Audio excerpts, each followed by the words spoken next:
Hello, hello, welcome to What's What Hey, Live here. Hello, David. How you doing, my friend? hey, Eric, I'm doing great. How about yourself? Yeah, I'm very well, thank you. I'm not very well, but let's just say I'm very well and move on, shall we? Uh, Yeah, for the I'm, purposes of this, you're great. I'm dehydrated. That's all we need. That's all we need to know, right? So it's been a good week for you. Yeah, it's been very good. It's been another like remarkably busy week, which seems to be the way this month, and I don't think that's going to change. But yeah, I it's been saw very on the nice. socials this very day, Tuesday the Mhm. 1st, that you got a comic delivered today. Yes, I did. Come on, let's have a look. Yeah, I've got it here. There we go. Hang on. So, which bits are yours, David? Which bits are Uh, the yours? the cover, A cover. the cover. Oh I got my. it was very flattering. I was asked to contribute just a pin-up, but when I sent that across. The one of the guys in it just replied and said, "That's so good that just has to be on the cover." And so I was like, "That's There charming. you go. Of course it That's does. lovely." Right. People are already mentioning that the intro didn't say Tiggs Rice on it. You know, it didn't. Not this week. It's something I checked like 4 or 5 times now just to make sure that it doesn't. We'll be talking about Tiggs Rice in just a minute, I Oh, should imagine, because well, we will, but I've got to have a special shout out. It's funny. I just promised our guest that we wouldn't do this, but I just had in the comments someone said it's a core rock, and yet my daughter made this for my birthday. oh, it was your birthday like 2 days ago, wasn't it? Happy Yeah, birthday. yeah. So she literally hand stitched that herself, and it was her second attempt at sewing in her entire life. No, she's not that old either, is she? No, she's 11. Oh, But yeah, I was really touched by that. It was really nice. So thank you very much, Gareth, for pointing that one out in the comments. that's lovely. Right. Before we get to the special guest, just a very quick bit of housekeeping. Don't forget that coming up next week, we continue our David series with David Williams, a photographer and trainer. He's recently moved to Norway and running workshops there. Absolutely stunning images. Then we have Jan Kabili, Tina Tooley, David McClelland, Sean Kosel, and Aaron Stern is the lineup thus far. So don't forget, next week, Dave Williams, photographer, trainer, workshop instructor, and possibly the person I've spent most time with. Oh no, maybe Tiggs. Tiggs of all the guests. Anyway, so that's that coming up. So we should start this proper, right? Yeah, Let's get the absolutely. guest on, shall we? Look, let's do it. Here we go. Tig It's a long Rice. one this time. This is a busy guy, so this is going to be a long intro, and I apologise. So bear with me. Here we go. Today's special guest is a renowned journalist, shooting producer, and content creator with a diverse background spanning across consumer and enterprise technology, mobile and telecoms, consumer affairs, cybercrime, and the creative arts. Their working life has been a whirlwind of side hustles, blending IT work, acting, and journalism into what they call a portfolio career. With a degree in theatre and a first job in IT for IBM, they navigated through various roles, including acting in theatres across the UK, consulting in IT transformation projects worldwide, and even gracing the West End stage while working in financial services. Their love for media and technology led them to explore video editing, journalism, and TV presenting, making strides in the tech media world, writing for reputable outlets like TechRadar, CNET, Wired, and more. They've appeared on various TV shows as a technology expert and consumer champion, becoming a familiar face on ITV's Good Morning Britain and the BBC's Rip Off Britain. Not stopping there, they also host the Photography and Video Show podcast, featuring interviews with notable creatives. Sounds like a good idea. As a creative pioneer, they delved into smartphone photography, creating the successful How to Mobile Photo channel on YouTube, showcasing innovative and experimental images taken with a mid-range phone. So, let's see what's what with today's special guest.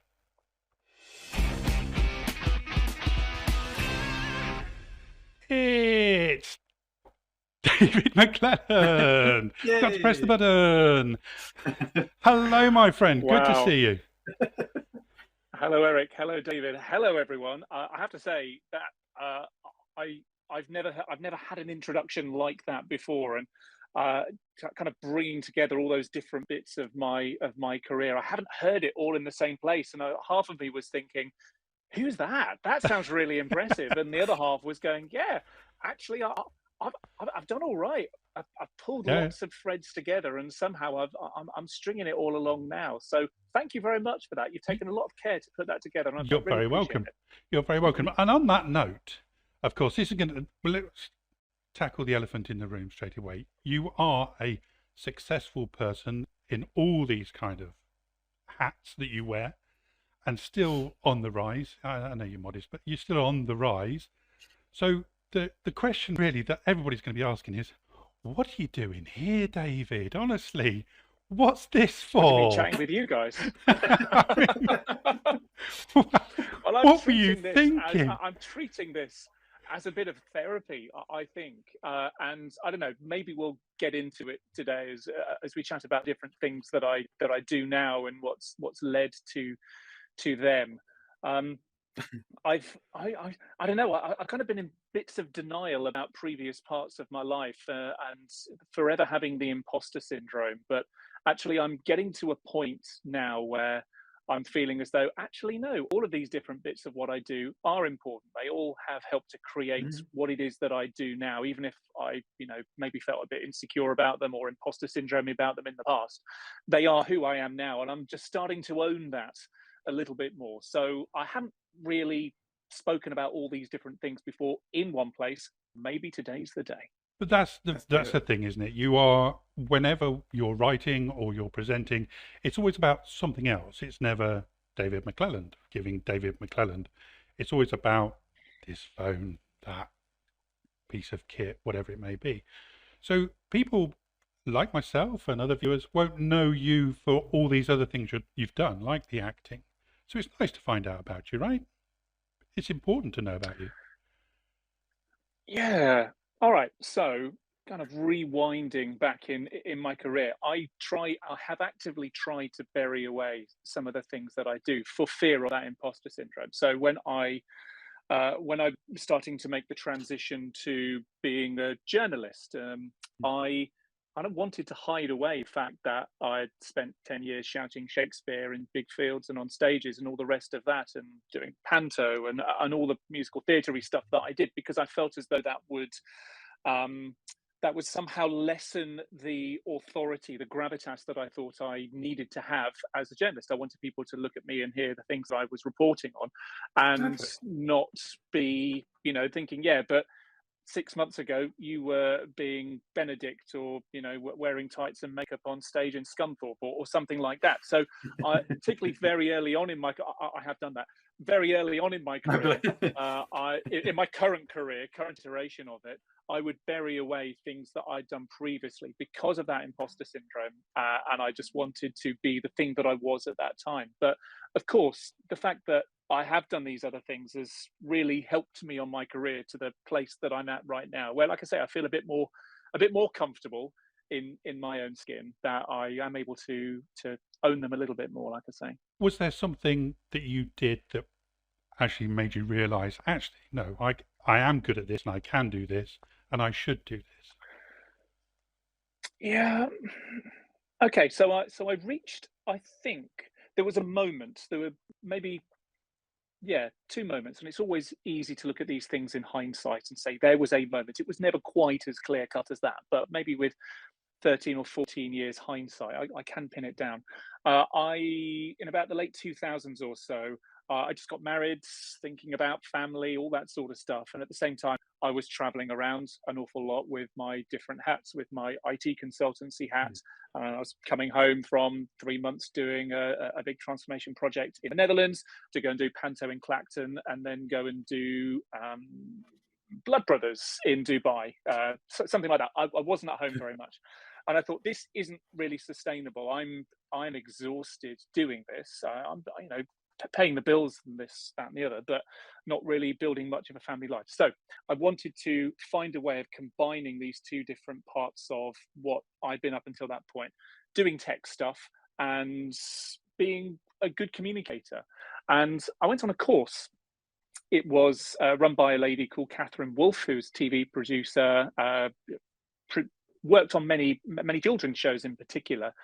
And that course changed my life in a way, because I came out of that weekend thinking, gosh, you know what? All of a sudden, I feel that I want to own my own voice a little bit more. I want to say my own words. I feel comfortable saying what I've got to say rather than pretending to be someone else or something else. Yeah. And the first part of that course was, if you want to be a TV presenter, or work in this realm, and the world was very, very different back in 2008, 2009, be an expert in something. And there were half a dozen of us in this workshop for the weekend. One of them was an ex-Olympic swimmer.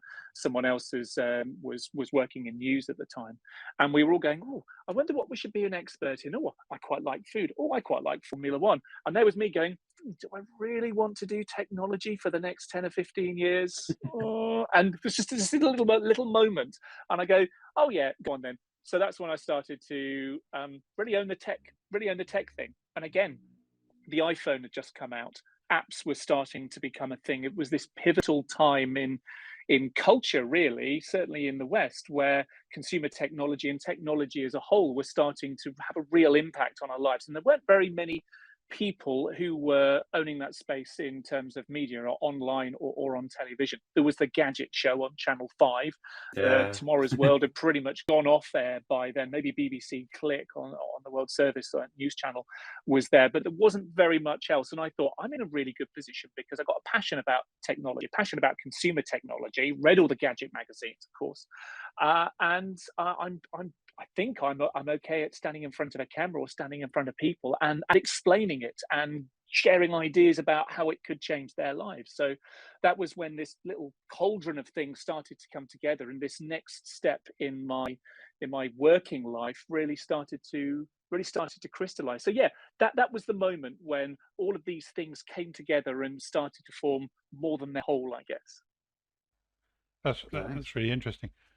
So you came out from that weekend, but Yep. how did you know which way to go, who to contact? And I guess this is where, I trained as an actor back in the late 90s, went to Guildford School of Acting for 3 years, came away with a lot of debt. So that was why I went into IT, because I've always had an interest in IT before that. And that actually partly paid for my degree back then as well. But in terms of how did I know, it just felt right. As an actor, I was used to putting my CV together, putting a show reel together, knowing who to write to. You've got to pitch yourself hard as a all actors are freelance. You've got to pitch yourself hard and not be afraid of being turned down. And this veneer that you learn is, well, as long as I went into that audition room, and I was me, and I did what I do, then if they went with someone else, then they weren't looking for me. Brilliant. Someone else will be looking for me. And it's that's resilience in a way that holds you in very, very good stead in your future career as a journalist, or doing whatever it is I call myself I do now. But it was when I started to go and audition, when I started to go and do screen tests, and I just wrote to production companies. I cut together a show reel, because I'd already started to learn how to use creative tools and video editing software by then. And I started to get invited to stuff. I went into those auditions, I went into those screen tests, and I came out on a high going, you know what, I absolutely nailed that. And I'd never felt that about acting auditions before. There was always that insecurity, always that, there were 5 people who were taller, blonder, and could belt higher, sing higher than me, who had just gone in before me. I'm never going to get this job. When I came away from screen tests back in those days, I would go away going, you know what, I really enjoyed that, and I was good. And it just feels right. And if they don't want me, like I say, if they don't want me, then they want someone else, and that's absolutely fine. But the work started to come in, which was also, it also started to boost my self-confidence as well. But you have become absolutely. the go-to man now, haven't you, for tech and gadgets, have you not? Yeah.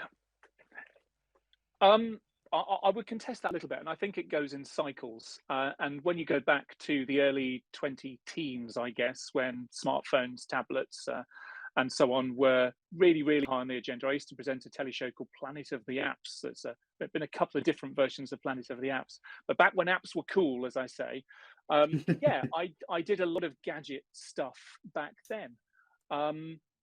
I think the world's changed a little bit now. It's less about gadgets. It's more about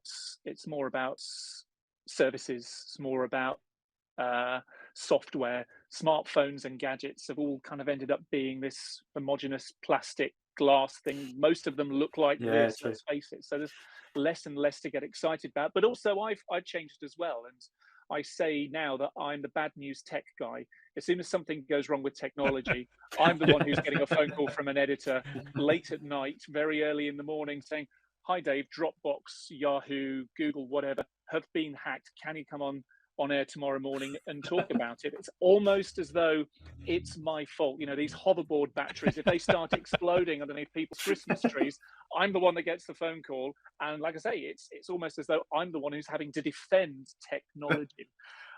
So yeah, to say I'm a go-to guy for gadgets, not so much anymore, and I'm very, very happy with that. It does mean fewer early mornings, but this niche that I found myself in. And one other thing on that, sorry, my brain's going all over the place. Back when I started, technology was very much a niche, and I think people saw it that way. So you could have a technology correspondent who would cover pretty much everything. Nowadays, fast forward 10, 12 years, everything's technology, every conversation's technology, every company's a technology company. So to be a generalist across everything, I think, is incredibly difficult, which is why you get specialists in cybersecurity now, specialists in AI, misinformation, social media, as well as the hardware behind it all.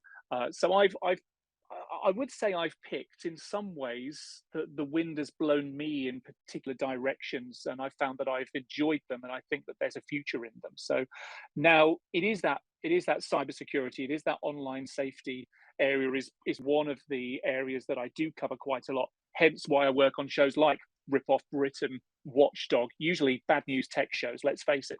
And then the other area, which is also my personal interest, is creativity. I'm still a techie.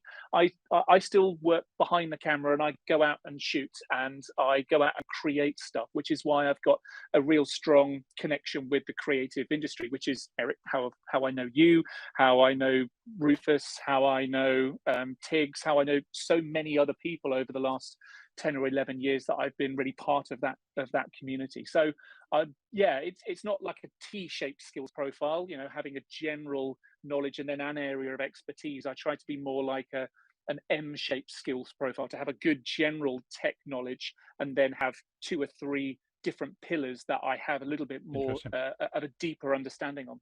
And I think that's something that a lot of people that will be watching this will empathise with, because we're often asked, well, if you've taken photos, can you do the video? And have you got a drone?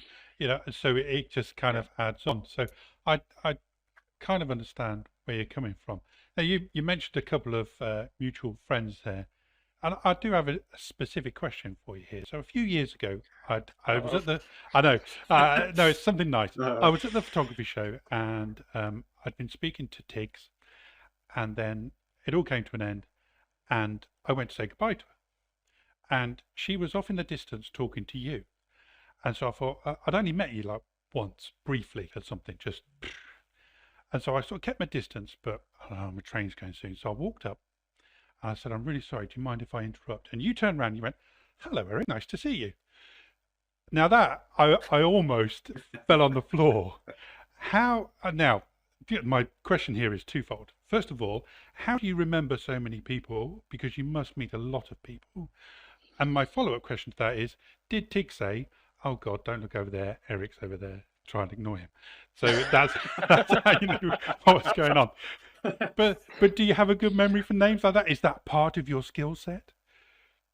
No, quite the opposite. So to answer your second question first, I'm pretty sure Tiggs didn't say, "Oh no, here comes Eric, awkward." Pretty sure she didn't say that. And I knew of your tip squirrel work, of course, beforehand.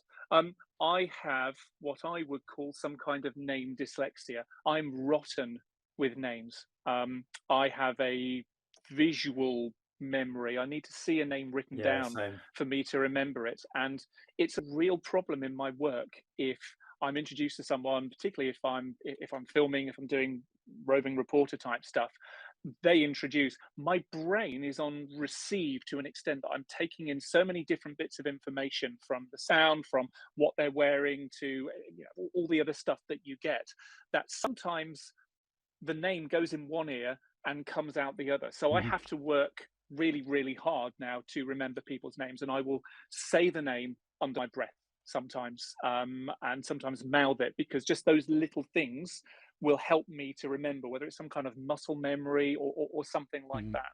So yeah, it's interesting that you thought I was good with names, when really quite the opposite. But if I see things written down, I've got really good I've got really good other senses, and like I say, my visual memory is very good. My smell memory, I don't know how that's relevant.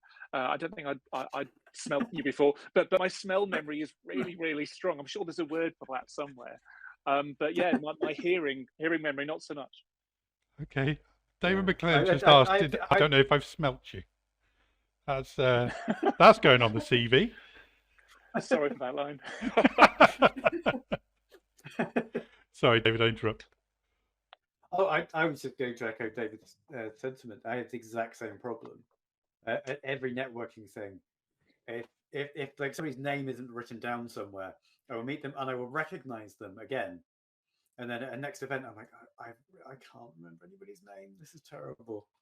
Big white letters in front of you. Helpful. Well, yeah, I mean, for our show, it's good. Well, we need those specs, don't we? We need, I don't know if it's going to be Apple Vision Pro or not, but we need some kind of augmented reality specs like Google Glass, speaking of 10 years ago, that would just remind us as we're walking around without us looking like glass holes. Some kind of, I would pay a fortune for that. Something in between, something discreet. Yeah, you know, face with recognition. The names flashing up and plus their interests, and you'd have like a really basic understanding of everybody. I would love that. Now, the other thing that I definitely wanted to talk to you about was, and I think I've mentioned this to you before, but not in the public sphere, so play along, is that you have a direct connection to one of my heroes. So on Rip Off Britain, you work with Angela Rippon, who danced with Morecambe and Wise famously, and so in some way I cling on to that. I go, I know David McClelland, and he knows Angela Rippon, who knows Eric and Ernie. What was it like for you to meet people like Angela Rippon, who is, and for our overseas viewers, she is a bit of an icon here in the UK. She was a newsreader, and then with Eric and Ernie, Morecambe and Wise, who I'm talking about, as a double act, and she famously started to read the news on their show, but then got up and started dancing, and this was before anybody knew that newsreaders had legs. So to do that was kind of an iconic moment. I probably would have been in a puddle screaming if I met her. Right. Okay. So let me tell you a story. I mean, first of all, so yes, I do work with Angela quite regularly. She is a national treasure. On the Rip Off Britain show that I work on, Gloria Honeyford, Julia Somerville, all three of them, terrific to work with. I've been working on that show since 2012. It was my first BBC show. From the outset, right? I worked on a pilot. Well, no, actually. So I started in season 3. Jenny Bond was the presenter as well for the first 2 seasons. I think around about then she went into the jungle and did I'm a Celebrity, Get Me Out of Here. Oh, yes. And I don't know if I might be getting my timing a little bit out. But anyway, Julia came in around about then. So I was invited to film for a pilot BBC series, and the show never went anywhere, but I got a phone call to say, David, can you take apart an iPhone? We want to know what's inside the iPhone, what all the components are, and how much they broadly cost versus how much you can go and buy an iPhone for from an Apple store. So I found myself doing that strange thing of my head going, no, but my mouth going, yes, of course I can. Because it's the BBC, and this is something I really want to explore. Now, I've got some feelings as a freelancer and having worked in the arts beforehand about working for free. and there wasn't a budget for this, even though the researchers, the production team, even though it was the BBC, for my contribution, there was no fee. And I said, no. I said, I'm ever so sorry, out of point of principle, you're getting paid for this, and I need to be paid for my time. This is going to take up an afternoon. Okay, spoiler alert, it took about 3 days of my time, because as soon as I said yes to it, eventually, I then spent the next few days rehearsing how to take apart an iPhone, researching the hell out of this so I could nail it when I did go on set. But initially I said no. I just got a presenting agent at this point, and she backed me up to a certain point, and then said, David, I think you need to speculate to accumulate here. And this was a point when I came up with my rule, my 3 C's rule, that I will maybe share later on. Anyway, long story short, I said yes. I did this afternoon of filming, taking apart an iPhone, explaining all the parts. It was an iPhone 3GS, I think. Still got it and still works. I was able to put it back together again quite successfully. Nice. Oh, that's impressive. I know, right? Actually, I had it apart recently to put a new battery, because the old battery had exploded as they do. So I bought a new one and took it apart again for old time's sake. Anyway, that pilot didn't go anywhere, but the production team working on this pilot were the out-of-season production team who worked on Rip Off Britain, and they were just starting pre-production work for the next season. And one of them said to me, David, this is terrific. Do you mind if I put this tape in front of our exec, a chap called Rob Unsworth, who's gone on to amazing things at the BBC? I think you're just what we're looking for on the show. And I said, I found both my mouth and my head going yes. Oh, go on then. And next thing I know, I am in Gateshead in the northeast of England at the Metro Centre, in one of the most challenging environments for a relative newbie to TV, because we did something on the show called the pop-up shop, where we would go to a shopping centre, take over an empty shop unit, and people would come in off the streets from the precinct with their tech problems. And what happens is you get a researcher chat with the person who's coming with their tech problem, and then they come to you. You've got 5 minutes to research this, to come up with a piece of bite-sized consumer advice and understanding of the problem. And then after that 5 minutes is up, you've got 3 television cameras, the person who's got the problem, and Angela Rippon all around you. Right, and we're going in 3, 2, David, take it away.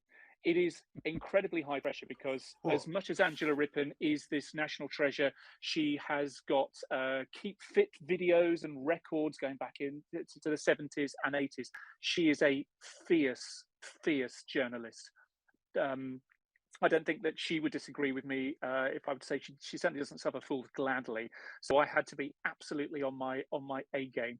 Anyway, after a weekend of doing that, somehow I managed to blag my way through. I got asked back, and I've been doing the show ever since. In fact, I was working with Angela last Friday up in Manchester. We were last Thursday rather up in Manchester. We have a filming block for next season of Rip Off Britain, which goes out in October this year.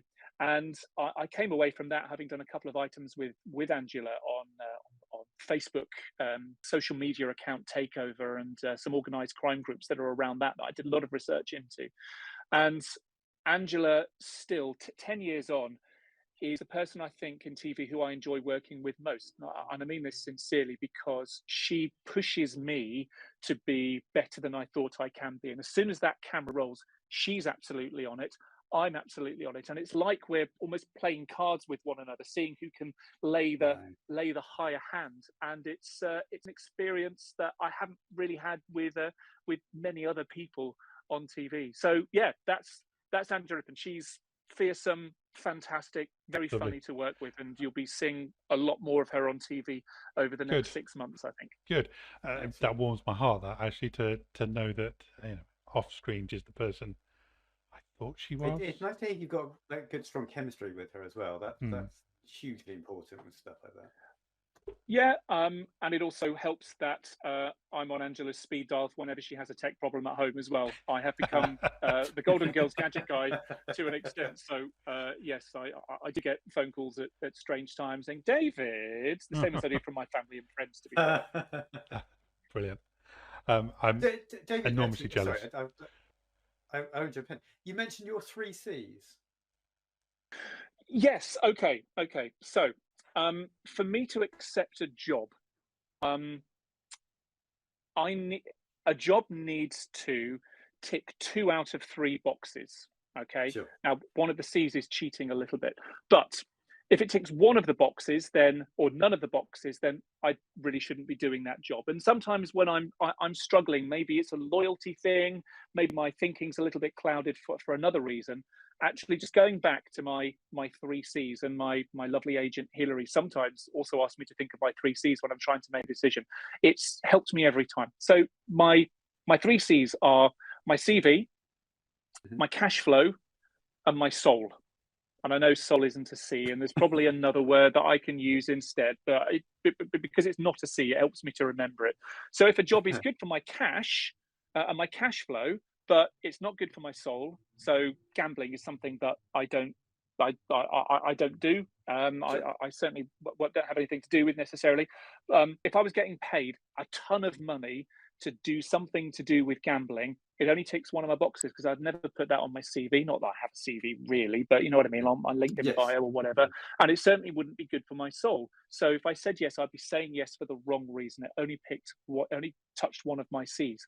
Now, coming back to the reasons why it's why I will do stuff for no money sometimes. If it's not good for my cash flow, then actually, is it good for my soul? Do I feel as though this is something that I'm very, very happy at a not necessarily spiritual level, but I think this is a good thing to be doing, and it's something that I'd be happy to talk about on my socials, or just to be associated with. If it ticks those 2 boxes, but doesn't actually pay any money, then you know what, I will absolutely consider doing that. So say just ticking 2 out of those 3 boxes, and if it ticks all 3, then it's a 3C job, and I will absolutely do it.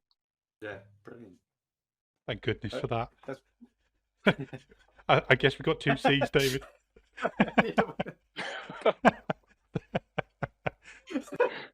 I didn't want to mention that one, but yeah, that was great. we're very happy to be here. I'm feeling spiritually fulfilled. Us too. So going back to phones just for a minute, you've now got a new venture with a YouTube channel that I mentioned in the introduction, which is about mobile photography. What sort of led you to that? Okay. So, to be fair, it's not so new now. How to Mobile Photo is a YouTube and Instagram Well, it depends what you mean by new on that, YouTube, really, doesn't it? yeah, I suppose so. But MediaTek is a chipset manufacturer. You find their chips in lots of phones, lots of smart home assistants, in TVs, in lots and lots of things. And they came to a production company that I've worked with behind of in front of the camera, saying, look, we would like to hero the phones and the camera capabilities in our phones. They aren't always the highest end phones. These are phones that maybe are huge in some developing markets, that are maybe at the mid range, you might say, Android phones. And they wanted to show off smartphone creativity, as I used to call it. So myself, another David Williams, not the chap who you're interviewing next week, but another incredible photographer and videographer, and Gordon Lang. The 3 of us, we take it in turns, really. Or it doesn't quite work like that. I will do a few at a time. Gordon will do a few at a time. Dave will do a few at a time. To go out and take some photos, and particularly during the course of the pandemic, we still needed to create content, but I was confined to shooting from home. And this is really, I think, when the creativity really started for me, because here I am in my kitchen. What can I do to really push the limits of what it is to take photos with phones? So I looked at the things that people thought, oh, you could never do that with a smartphone, let alone one that, probably costs only €100 or £100 or something like that. Like fast shutter speed. How do you get dropping a strawberry into a glass or a bowl of water and capturing pin sharp those water droplets when you don't have really manual controls on a smartphone? How on earth do you do shots like that? Well, that was my challenge, to do the things that we thought were impossible with a smartphone. And I was really, really proud of the output of those. So I'm still working on that. I was actually on a shoot for that yesterday, and I'm doing a couple of shoots over August. And one of the shots that I'm looking to get again with a mid-range Android smartphone is to get some nighttime photography, to get some really stunning shots of some nebula, or just some of that astrophotography type stuff. I'm going to do what I can to capture that. Living outside of London as I do now makes that a whole lot easier with the old light pollution. We've got a couple of very well. I know for a fact, David McClelland, that you know how to do that, because last time I saw you, we were at a Huawei launch where that was one of the things. I think we all had to go up to light. We all had to go upstairs and then take a photograph of the sky and all that kind of stuff. So, is this you revisiting this, or is this something that you were reporting on and interested in, but now have returned to? Yeah, so I didn't mean to call you out there. That was how to mobile. No. And sure, I've taken images of the sky before. I mean, I remember doing some stuff. Do you remember a few months ago there was a lot of controversy around Samsung smartphones and taking pictures of the moon? And somebody called Samsung out saying, "Hang on a moment, this isn't the smarts in your optics. This is you applying some machine learning and replacing whatever yellowy mass that you think you've taken a picture of the moon with something that we've pulled from the internet." So yeah, I've certainly taken some pictures of the sky at night before. I've done that with proper cameras, dedicated cameras as well. But I haven't done it for how to mobile photo before. And I kind of want to go through the steps in a tutorial-like way. That's really the essence of the channel. If you've just got a phone, you don't have loads of accessories. What can you take from lying around your kitchen or from your home, or cheaply available online, and take? So yesterday, one of the shoots in a local park, I was doing some underwater photography, but by sticking my phone or the phone in a bag and getting those lovely kind of half and half shots with half the other side of the riverbank, half underneath the water, and experimenting with the wide angled lenses and so on. Really, it's just those thumb stopping images that we try to create as you're browsing through your social media, and then it's like, wow, how did you do that? Well, let me tell you. And that's what I do. Well, I went into Photoshop and I typed in generative AI, and then blah blah blah blah blah. That's a whole nother story. You certainly can do that if you wish. If you wish. No, I don't wish. I'd much rather put my phone in a bag and take it into a pond or whatever, to be honest with you. But there you go. That's a whole other thing. In the last of your podcasts for the photography and video show, you did actually address AI because you were talking about the Sony competition. And in last week's What's What, I did encourage people to go and listen to that, because it is an interesting story because before I listened to that, I was under the impression that there was some deception. But then I listened to your podcast and realized actually, no, there was no deception involved at all in any step along the way. And did you know that before you went into the interview? Were you prepped to go, or were you already, let's talk about this? No. So of course I've done my research, and before I will do a podcast recording of a, of course you did. But before I will go into a recording of an interview like that, I will try and do a little pre-chat, if you will, particularly for the podcast. We use some special software. It's not even special software, it's just a posh version of Zoom, Riverside, in case you have come across that. But not everyone has Chrome on there or Edge on their machine. So anyway, we chatted it through a little bit. But what I will say is that the point at which Boris agreed to do the interview, I'd only come across. So this is Boris Eldugson, who won the creative category in the Sony World Photography Award with his image, The Electrician, Pseudomnesia, The Electrician. And then famously refused the award on stage because it was an AI generated image, and he wanted to spark a conversation. Now, that was broadly all I knew. So at that point, before I'd spoken with Boris, I was concerned, and maybe this is where where you're at.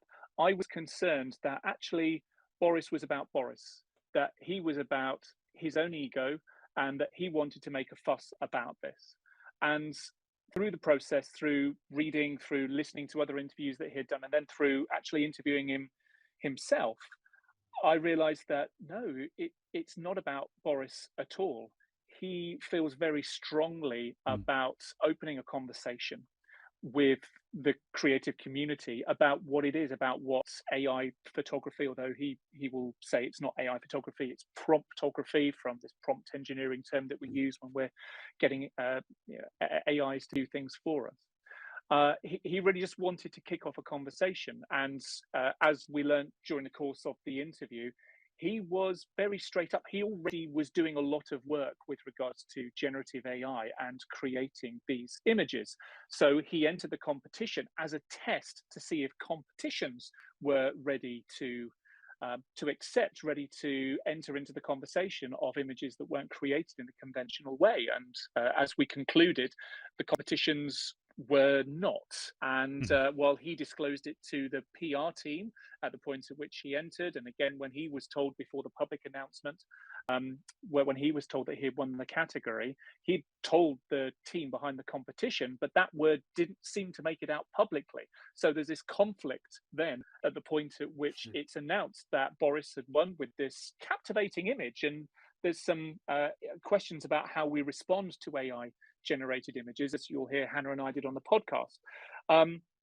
But there's a conflict, because all of a sudden people think that Boris is trying to pull the wool over people's eyes. But anyone who knows Boris knows that, well, no, this is bound to be an AI image. And look at the hands. The hands are very often a tell when it comes to hands and words. Any kind of writing is very often quite poorly rendered still on these generative AI systems. So he was then having to go out and say, well, no, and I told Sony that this is the case, or the organization Creo behind the World Photography Awards. And that spiraled to this moment where Boris was welcomed onto stage to accept the award, and his only response was, I can't accept this. Now, that was a bit of a shame for everyone else at the award, because that did, I think, it overshadowed what was a lot of very important work that was also being celebrated at those awards. But it certainly has started a conversation, and based upon, well, I wouldn't have been interviewing him were it not for the fact that this had happened, and many other, mainstream, this was on the front page of the BBC website and many other places that wouldn't typically cover a photography awards story. So it certainly has opened up that conversation. And if I could do a little plug, do go and listen to it. It's he speaks about the process. We don't just speak about the awards, we speak about the process as well. And he describes it as being in a kind of God mode when you are sat behind one of these generative AI systems. He talks very nicely about it as well, doesn't he? There's you can tell there's emotion there, but he's very articulate in the way he talks. It's a really great interview, and I thoroughly enjoyed it and learned a lot. And again, like you say, it made me think about AI and its place in the creative world. I'm not ready to dismiss it just yet, but we'll see what happens. When we stop recording, David Cousins and myself will probably have a chat about it, because I know that we're at loggerheads a little bit, but that's all right. And to David. Okay. Okay. That's the thing. I think this is going to just dovetail off into a larger point. I think that people should be able to still be friends and have different opinions on things, and it shouldn't be.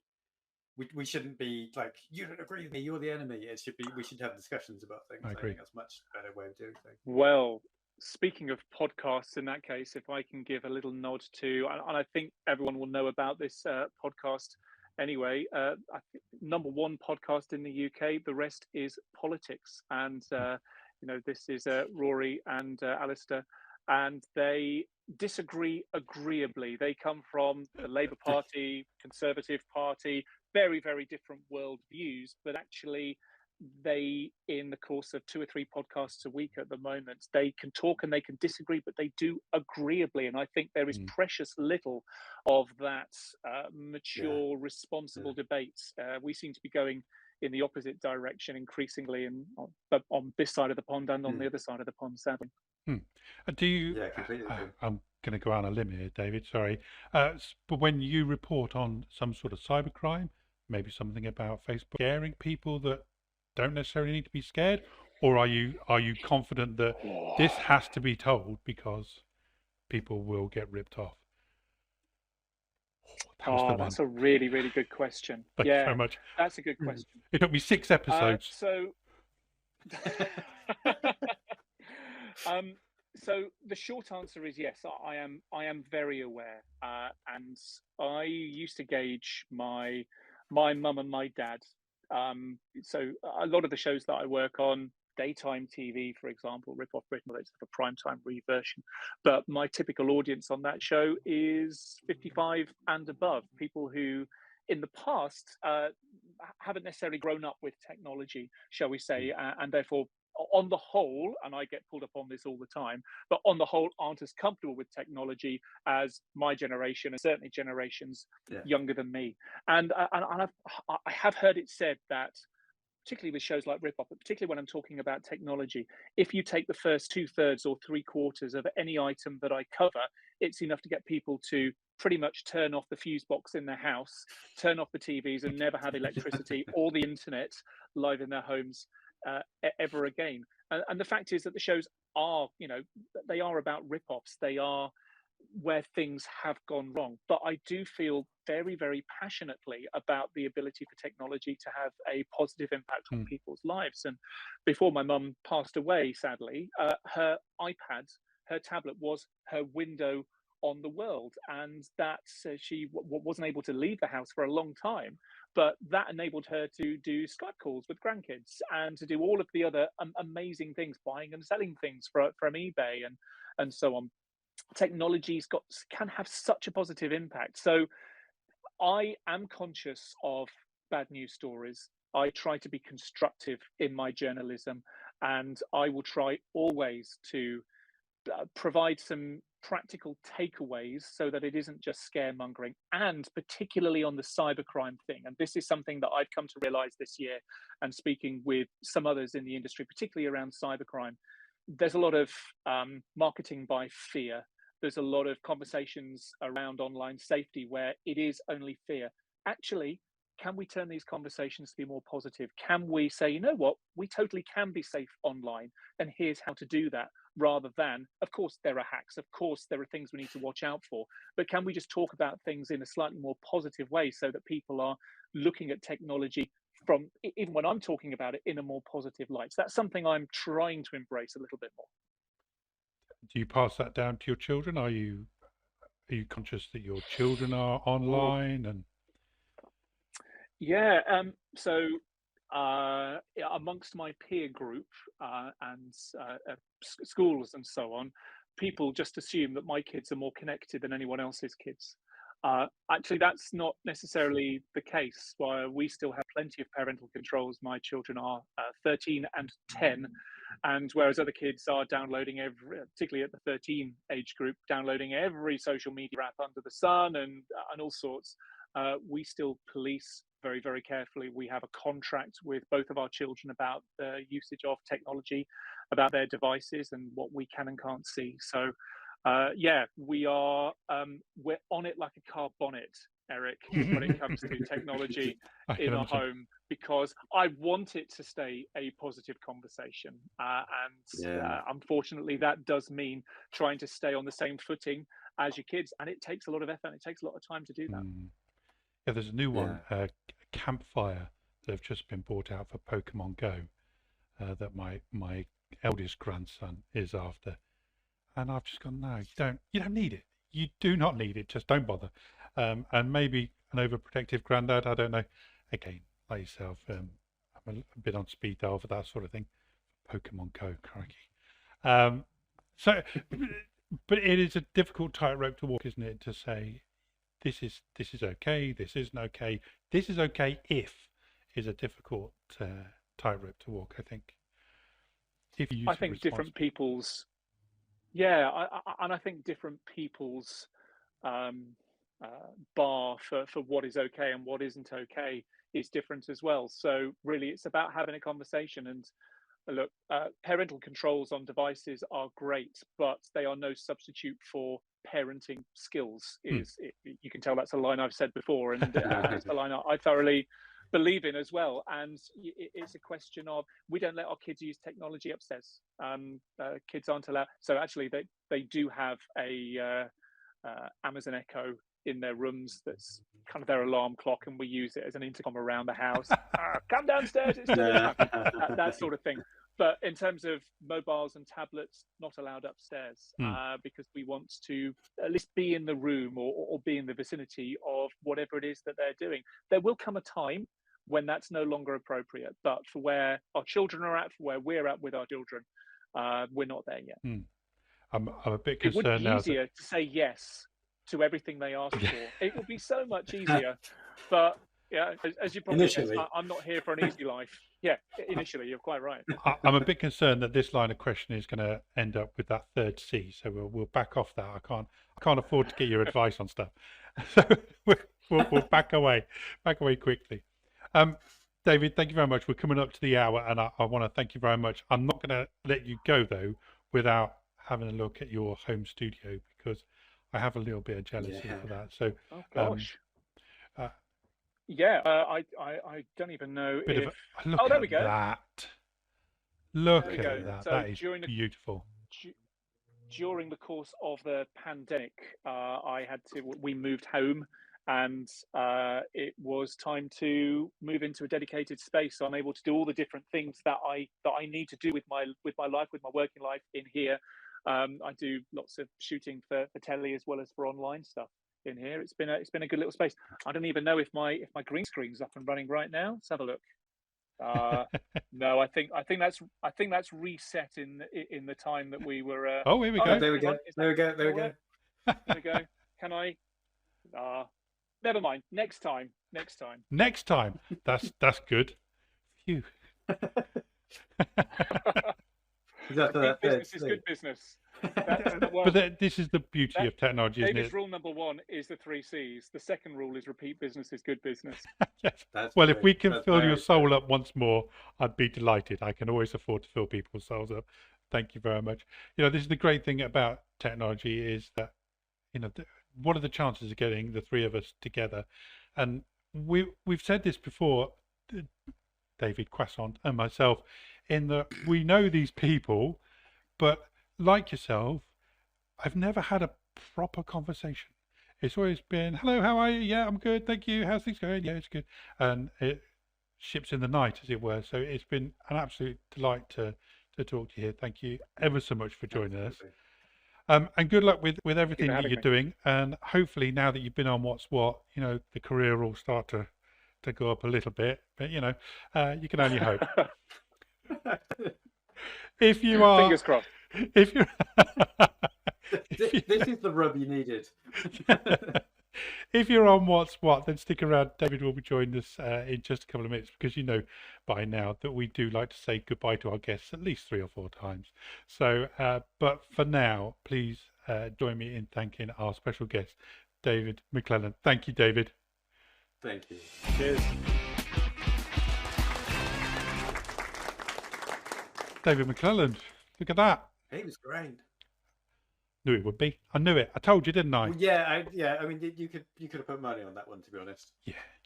I mean, you don't step off of rip off Britain and put your webcam on and mess it up, do you? Well, no. So that's this week done. If you're joining us on YouTube, you're about done. But the Bee Hunters will be here for a couple more minutes just to wind things up. Don't forget, next week we have Dave Williams, the photographer, trainer and workshop instructor. Like I say, he has recently moved to Norway, where he is now doing workshops over there. I was looking at the other screen to see if I could see if you were taking a drink then, David, because I always like to catch you with your gin and tonic. No, I'm not doing it again. Not risking it. No, 3 weeks would be a bit much. Awesome, lovely. It's always a pleasure to spend time with you, David. Thank you very much for being with me today. And thank you to the Whatters on YouTube for joining us. Don't forget to like and subscribe and all the bits that the young people say. I don't know what it all means. he says. Nice that David McClelland said about Tip Squirrel. I was very chuffed with that. My little heart. Ooh, Yeah, ooh. there you go. That's your day, mate. That is my day, mate. I like to get at least one Tip Squirrel in during a during a, during a show. I'm going to call it a show. You've got to stop forcing Show. people to shoehorn it. It gets really embarrassing I after know. the show and everybody's like, So "What? how did Tip you know what? me? What Where did squirrel?" we meet? Yeah, absolutely. Yeah, but always good. Right, YouTubers, you're on your way. I'm now decided that this is going to be your bit, David. So This is my bit. whenever you're ready, my friend. Okay. What kind of style are we going for? Oh, style. Give me a mood. Yeah. I don't know. Shakespeare. Okay. I sorry, I'm very distracted. I could see David McClelland with his weather stuff there. So, okay, so Treat for the in that answers in a vein, minute. in that vein, I will do it in the style of a news reporter, and I will say, "This has been What's What Live with Eric and David. This is David Cousins signing off. See you next Tuesday."